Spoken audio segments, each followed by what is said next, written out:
দিয়ে জীবন দিয়ে আপনাকে ক্ষমতায় বসিয়েছে, মানুষকে মুক্ত করেছে। এই মানুষগুলোর পরিবারের দায়িত্ব যারা নিতে পারে না, তারা কতদিন সরকারে থাকবে? কি সফলতা আছে তাদের? এখন পর্যন্ত এই তালিকাটাই প্রকাশ করতে পারলো না। তার সংস্কার তো সবার আগে বিএনপি চায়। আসলে আপনারা কি চান আপনারা নিজেরাই জানেন না, অথবা জনগণের সাথে আপনারা প্রতারণা করছেন। 6 মাস পরে মানুষের সিম্প্যাথি অর্জন করতে চাচ্ছে। আওয়ামী লীগের দ্বারা যদি কেউ ক্ষতিগ্রস্ত হয়ে থাকে, এই বাংলাদেশের জিয়া পরিবার সবচেয়ে বেশি নির্যাতিত হয়েছে আওয়ামী লীগের দ্বারা। বিএনপির নেতা কর্মীরা, আপনারা, আমরা যারা আছি, আমরা বেশি ক্ষতিগ্রস্ত হয়েছি, আমরা বেশি নির্যাতিত হয়েছি। কারো বুকে যদি জ্বালা থাকে আমাদের আছে, অন্য কারো নাই।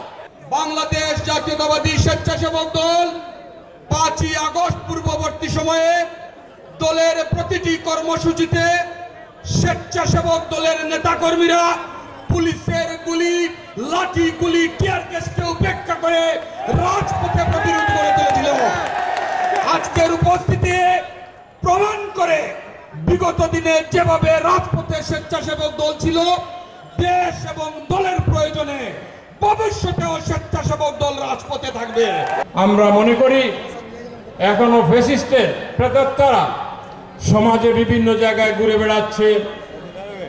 এদেরকে চিহ্নিত করে আমাদের নেতা তারেক রহমান যে দিক নির্দেশনা দিয়েছেন, সেই দিক নির্দেশনার আলোকে 31 দফা রাষ্ট্রীয় কাঠামো মেরামতের যে কর্মসূচি, সেই কর্মসূচিতে স্বেচ্ছাসেবক দল পাড়া, মহল্লা এবং উপজেলা ওয়ার্ডে প্রতিটি স্তরে তাদের এই শক্তিশালী সংগঠনকে কাজে লাগাবে এবং আগামী দিনে একটি গণতান্ত্রিক ভাবে যে অবাধ নিরপেক্ষ নির্বাচন হবে, সেই নির্বাচনে স্বেচ্ছাসেবক দল একটি বলিষ্ঠ ভূমিকা পালন করবে। এই স্বেচ্ছাসেবক দল, এই যে বর্তমানের এসএম জিলানী এবং রাজীব হাসানের নেতৃত্বে 5ই আগস্ট পূর্ববর্তী সময়ে সারা বাংলাদেশে যেভাবে আন্দোলন সংগ্রামে সোচ্চার ছিল, অন্যান্য অঙ্গ এবং সহযোগী সংগঠন থেকে স্বেচ্ছাসেবক দল আন্দোলন সংগ্রামে অনেক ব্যতিক্রম ছিল, অনেক সুসংগঠিত ছিল।